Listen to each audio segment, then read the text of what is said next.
Hey guys, and welcome back to the end game of Mario and Luigi Superstar Saga. Oh, it's all kicking off now. Bowser is sitting there thinking she's on top of the world, but Forful is frightful, as he would be wont to say. But Bowser is all like, nah, I'm just gonna laugh at you, and I've got a secret trick up my sleeve, and here it comes. I've got a few tricks. I have at least 8. See, the Koopalings are actually going to be playing a major part in this final dungeon, and that's interesting because at the time, remember this is around 2003, they hadn't been in a lot of Mario media around this particular time. Nowadays they're fucking everywhere again, especially in like Paper Jam.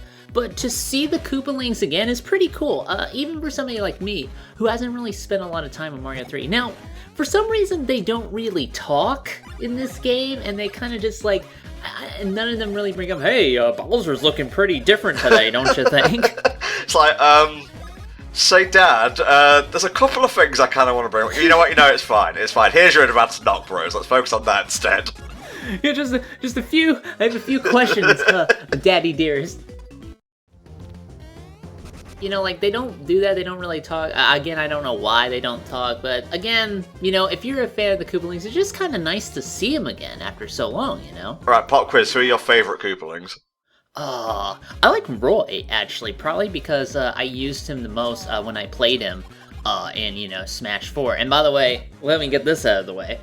I love how Smash 4 did Bowser Jr. and the Koopalings. It just, like, makes them all alts. You know, and I thought that was the perfect solution, because then, like, you could pick the one you want. You don't need, like, 8 different fucking slots. You just kind of pick what you feel like. And that's how I felt like people like Dark Pit, Dr. Mario, Lucina should have been. I know the deal with Lucina, she was supposed to be an alt, and they gave her more shit. I don't agree with that. I'm not going to get into a big discussion. I just think the Koopalings, how they did it as Bowser Jr.'s alts was perfect. You know, and they should just do that in the future. I'm sorry.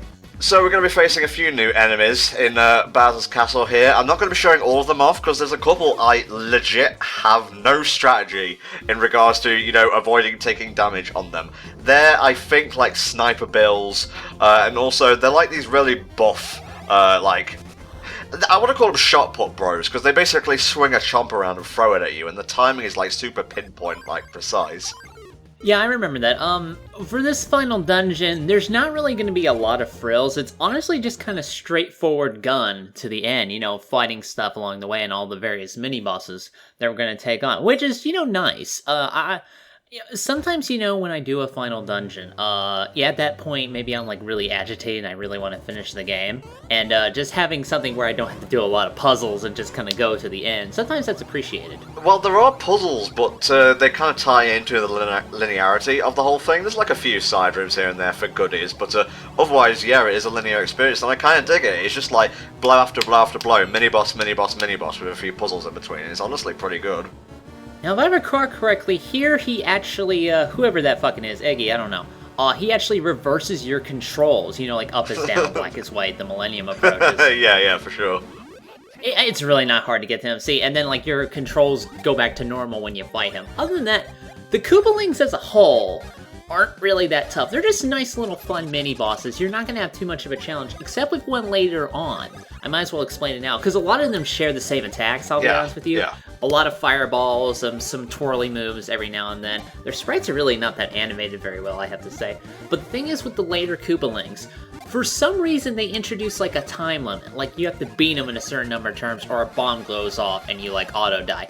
I never got that to set off. They're really not that hard. It's just kind of a more, you know, fun, nostalgia kind of fight. Well, you say you didn't have trouble. I got stonewalled on Roy in particular, because I don't know if he has, like, higher defense than the others or something, or I just wasn't using Great Force correctly, but damn, I could not beat that guy. I actually had to resort to using a different file. Like, I think I mentioned this on Twitter. Like, my mate borrowed my copy of Superstar Saga and beat it, and that's the file I beat the final boss with. I'm not proud of that, but this time I've done it legit, and Tom's going straight, y'all. You know what, I actually have to agree with you. I think Roy is probably one of the hardest, if not the hardest. You know, Koopaling you have to fight, again, because, you know, increased power defense, things like that. He comes near the end, so that sort of makes sense. Other than that, beyond that, like I said, I really didn't have too much trouble with these guys. Oh, here, I believe this is yours. Oh, thank you. You know, I just lost it so suddenly there. I'm so glad you returned it to me. God, get out of here, you scab. Now, I'm trying to remember, like, I don't really know a ton about the Koopalings. Like, I know they had some sort of, there's some trivia in association with their names. I know that, we originally thought they were, the kids of Bowser. That's not true. Yeah, Miyamoto came out and said, no, they're just kids that are hanging around with another adult, which actually makes it sketchier. Yeah, as Bowser Jr.'s mother, I should know who my children are. Like, I was just watching before we started a clip of Michael McIntyre, he's a UK comedian, and he goes to playgroup, and he talks to one of the parents in playgroup, and she's like, oh, okay, which one is yours? And he hadn't spoken much that day, so just like some weird noise comes out of his mouth, and the woman's like, okay, which one's yours? And because he's a comedian, he wants to have a laugh, so he goes, none of them. Yeah, at that point, you probably like best to run out of the store or whatnot, you know? And I'm also trying to remember, like, we knew that they were, we originally thought they were Bowser's kids, and I think they had some naming scheme trivia going on. I know in, like, the absolutely terrible, Deke, Mario cartoon, they renamed them all for some reason. I don't know what the fuck was up with that cartoon. I mean, like, in some regards, they were kind of trying to play off the original games, and that's okay. I understand it's not entirely perfect with what little supplemental information was available besides, like, the manuals. But they sort of just renamed everybody. Koopa was, like, shit in that show. Like, for some reason, like, I'm a big fire-breathing turtle. That's not enough, apparently. So what they did in the show is that they just did a lot of shitty movie parodies, and they just made him, resemble certain characters. I'm like, why even do that to begin with? Why not just make like a movie parody kind of show if you're gonna extend it that route? I don't know. Yeah, I guess so. I would have discussed Magikoopa's battle strategies, but they're dead now, so fuck them. Gotta move on with life, you know? Well, I mean, save them for the next time we fight Magikoopas, because you do fight a lot of Magikoopas in this area. Oh, damn. Area 64 training has not paid off. Alright, let's get back into the Magikoopas. They're basically like mages and whatnot. They can heal themselves, they can buff themselves. They like to send out rings of fire that can either, like, travel, like, down the screen like this, attacks both brothers, or they can send out one that goes like horizontally against one brother that's kind of like back and forth. I always struggle with Luigi's one for some reason. I don't know why. Maybe it's the position of where it is in relation to where Luigi is on the screen. I don't know. I'm very grateful that these Magikoopas have decided to use spells with gigantic glaring weaknesses. It's not just like a direct fire attack. No, I'm gonna make this magic ring, and you're gonna jump through it like lions. I guess they're all kind of sadistic in that way. Too bad it doesn't fucking work, and now you're dead. Oh yeah, I'm gonna get EXP out the ass in this thing, by the way. That's why I don't really need to fight every enemy, because you'll gain so much from fighting the Koopalings, it's A-okay. I'm trying to remember what level you had back there, but you don't need to be too high for that. I think I grinded a little bit extra in this area just to get up a few levels, but if you're around level 30, 33, you shouldn't really have too much of a hard time. Again, big priority about this game is knowing how to dodge attacks, and if you're good at that, then you can kind of low level a lot of encounters and get like a lot of good EXP that way without too much trouble.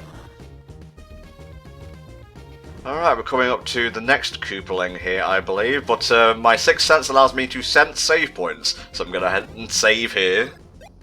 Yeah, you'll definitely want to save as much as possible, because, this is pretty much like a gauntlet of boss battles with occasional enemy fights in between, so you definitely want to stay stocked up throughout this journey, throughout Bowser's Castle, which is probably, I think, outside of the one from Super Mario RPG, probably the most straightforward it's ever been, because I seem to remember you actually go here in later games, and it's way more complex than it needs to be, of course. I kind of appreciate how simple it is in like comparison to the other Mario and Luigi RPGs. It kind of complements the game, and again, it's another positive signifier of how simplicity helped Mario and Luigi Superstar Saga be the best of the Mario and Luigi games and stay the best of the Mario and Luigi games.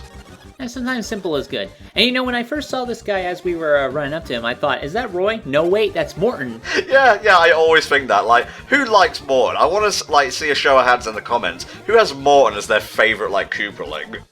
Yeah, I mean, I can understand Roy, because he's got the sunglasses. Wendy, I guess, because, okay, she's like the girl that's unique. Ludwig, I can definitely see some favor for Ludwig, but nobody is, rooting for, Morton or, Lemmy. I think Lemmy is probably, the most unpopular. I don't know, I'm taking a really informal poll at the moment. Just let me know, and we will see where everybody stands. Well, I think Ludwig and Lemmy are actually my favourites, because Lemmy, he's just kind of he's the most vanilla of the Koopalings, and I can appreciate that. They need to have, like, an unnecessary ninth Koopa that nobody knows about because he just blends into the background so much, like, no, Larry is an actual Koopa, isn't he? Damn, I'm trying to think like John, the Koopaling, and he just shows up one day, he's got a tie on, hey guys, what did I miss? Well, you missed 20 years of games, dude. So, was it Morton, the one who's known as Morton Jr. in, like, Super Mario World and whatnot? I think so, like, one of them is Junior, besides Bowser Jr., obviously. Bowser Fist, oh god, like we're chipping away at Bowletta without even fighting her/him. Yeah, so it's kind of like in Castlevania 2, Simon's Quest, where you're just getting, like, pieces of Bowletta, and then you have to burn them in, like, holy fire, or something like that. I don't appreciate when the Mario RPGs get that dark, I like a little bit of levity in my Mario and Luigi RPGs.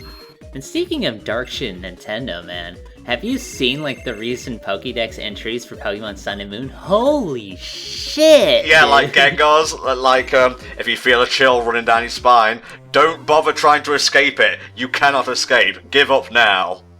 I'm just sitting there, I'm like, God, man, you must be, like, you're on the right medication, I hope. Like, since the Pokédex is alive, I would assume and mean to be taking medication. And with Pokédex entries like that, I am really not that surprised. Oh, well, too bad we're, like, over-leveled at this point in the game, and so that badge will do nothing, haha. Oh, yeah, it seems to be an easier time in terms of recording it, though. Oh, well, kind of had a bit of a problem with the very first enemy of the game, because I'm not a fan of, like, gunner guys, and hopefully we'll get into another fight so I can, like, demonstrate and explain how their attack patterns work, but, yeah, they require a lot more precise timing to the enemies in Bowser Castles, and, fair play, it's the final dungeon of the game, so what are you gonna do? Hey, you can't make it too hard, otherwise I'm simply not going to enjoy it, I'm gonna quit it, like I did with Paper Jam. Good day! Hey, Paper Jam wasn't... The reason I quit that wasn't a matter of difficulty, it wasn't... Well, okay, it was difficult. It was difficult to stay invested in that boring fucking game, I'm sorry. But tish, there you go. Oh, gotta have one of these in a dungeon. Listen, I know we gotta go, after Bowletta and defeat her, save everything, but I think it's time we took a little 10-minute break, had some fun, get our workout in. Yeah, you gotta stretch, you gotta do aerobics and whatnot, gotta be limber. You know what I want to see? They've made, like, terrible various Mario products in the past, obviously. Like, the one that immediately comes to mind is the Mario-themed, like, music CD they did for, like, Nintendo. And, like, it had, like, a book you could read along, and then when they said to play a song at a certain time, you did that. Like, I want to see them make, like, a terrible Mario, like, exercise DVD. How would that work? Wait, wasn't that just, like, Mario Dance Dance Revolution or whatever it was for the GameCube? When I first tried to get, in shape, I decided that my exercise of choice was gonna be DDR, which... No, it's not bad if it was on, like, high speed. The problem is, I was upstairs, so whenever I was doing it, I was thumping like crazy fucking mad, and that just pissed people off, so... Yeah, I can imagine. Yeah, but ultimately, it didn't really work out and then I tried again, like, 10 years later, I don't know. Oh, random slacks. You never know what you're getting with random pieces of clothing. Oh, so what, they're like Goodwill slacks? Oh, hey, I found some random slacks. Oh, guess the stain. What could it be? Yeah, you really do have to guess the stain sometimes when it comes to Goodwill slacks. Alright, let's have a little look here. We've got two gunner guys. Their particular tell is if the shy guy behind them jumps, you'll get a fast-firing bullet. If it doesn't, you'll get like a cannonball, like going along the ground and slowly moving towards you. Which you'd think would be easier to dodge because it moves slowly, but the hitbox on it is like really precise. Yeah, with some of the attacks in this game, like, the hitboxes can be very deceptive. Like, I'll even tell you an example when we get to the final boss, so it's really more of a matter of trial and error at this case. I think we've got one more Koopaling fight coming up in this part. I basically split them like 3 in this part and then 4 in the next one, just so we're not doing them all in one thing and it kind of like wears out its welcome. Well, I mean, like, I was kind of waiting for you to do like 3 and then just 1 in like the final part, just to give him all by his lonesome. Well, Lemmy would get lonely, and you don't want Lemmy to get lonely. I don't give a fuck about Lemmy's feelings, he's gonna suck it up and do his job. Have you still not figured out, like, the thing behind their names, by the way? No, you know what, let me see if I can look it up. No, I will tell you, this is why I exist. They're basically, I think, at least most of them are all based on musicians. That's what I thought, because I sat there and I thought about it, and I was like, is it like in Mega Man X6 where they named everybody after Guns N' Roses? No, that can't be it, but apparently that's the case, so alright, I'm wrong. Iggy Pop, Ludwig van Beethoven, Lemmy from Motorhead, who's well, obviously, the Ludwig, no longer with us, sadly. And I'm not really a fan of this guy's gimmick here, because it's essentially random. I'm not sure if there's a pattern at all, you just have to keep guessing. Yeah, I don't even know why you would do this. Like, it doesn't seem to do anything wrong when you lose, you just have to repeat it. It's kind of a pointless little side game, I don't know. Is third time the charm? Yes it is! Ding ding! Oh, now we want to fight. You should have just tried to attack me when I faked you out. I've actually forgotten this guy's name already. What is it? Let's have a little look-see here. Lemmy, there we go. Okay, yeah, this is the Lemmy that you were concerned would get lonely, and again, I don't really give a fuck about his feelings, because he clearly doesn't give a fuck about his hair, come on. Well, the one I was actually thinking of just has, like, the straight blue hair, so I guess you're right, there is one Koopaling who's so vanilla you get him confused. Yeah, it's pretty easy to mix them up sometimes, I mean, especially the less distinct ones, like, compared to, like, Ludwig and Roy. Now, this dude here has basically like a truncal sort of attack. The best way to get around this is just using Thunder Bros, which for some reason I kept fumbling in this dungeon. I don't know why, but I got lucky here, so fuck it.